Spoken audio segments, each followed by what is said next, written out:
Hello everyone, good afternoon. চলে আসলাম আজকে আরও একটা লাঞ্চের ভিডিও নিয়ে। চলো শেয়ার করি যে মা আজকে কী কী রান্না করেছে। প্রথমেই আছে এখানে গরম গরম ভাত। ভাতটা সবে নামানো হলো, ভাত তো রোজই থাকে। তার সাথে করেছে এখানে কলমি শাক ভাজা। কলমি শাক খেতে কিন্তু বেশ ভালোই লাগে, তোমরা কারা কারা পছন্দ করো জানিও।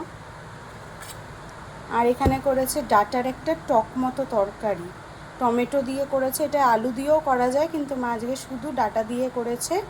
এটা পাঁচফোড়ন আর একটুখানি জিরে গুঁড়ো দিয়ে করেছে রান্নাটা, আর নুন মিষ্টি যেমন দেয় আর কি।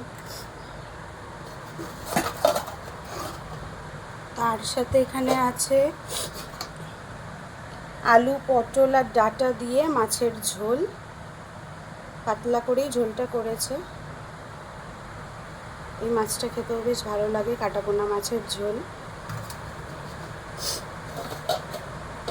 আর আমি এখানে একটুখানি বড়া ভেজেছিলাম।